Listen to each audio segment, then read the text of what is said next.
A propósito de la relación jurídica, en clase nos hemos centrado en Hofer y la manera como él la construye y sus 8 famosas categorías.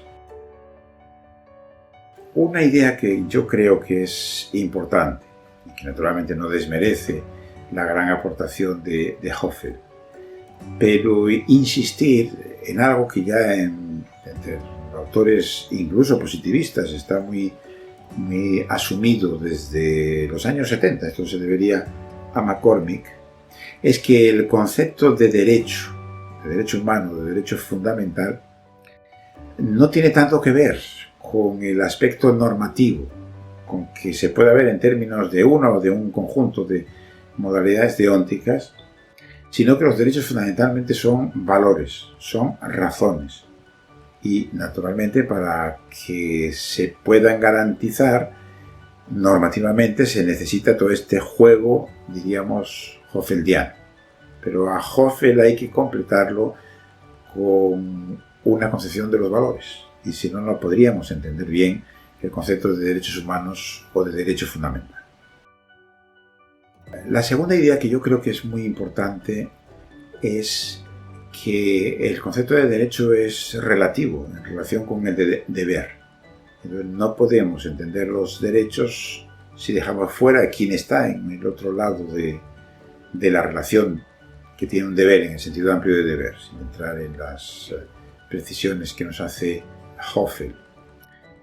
Y entonces esto quiere decir también que cuando uno se plantea por qué los derechos no son satisfechos, pues uno tiene que mirar hacia los deberes y hacia quiénes son los que estarían en esa posición de deber. Y por lo que se refiere sobre todo a los derechos sociales, naturalmente quienes estarían en la posición de deber son sobre todo los que tienen el poder económico como para poder hacer posible los derechos de nosotros.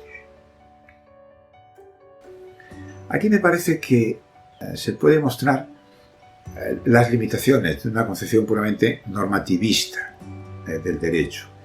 El concepto de responsabilidad no se puede entender del todo si lo reducimos a sus términos normativos.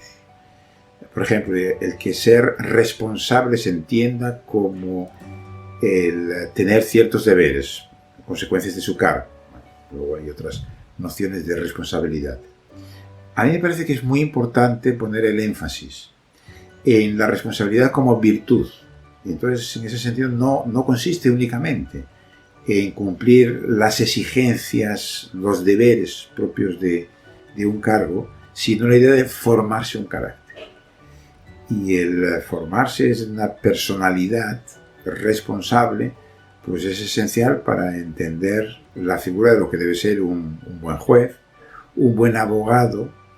Y entonces cuando uno indaga precisamente en qué entendemos por buen juez o por un buen abogado, un juez responsable, un abogado responsable, nos damos cuenta de la imposibilidad de trazar una distinción estricta entre el derecho y la moral. El derecho sencillamente nos lleva a la moral, porque son dos instituciones que comparten fines y comparten valores, aunque naturalmente no sean lo mismo ni una esté dentro de la otra.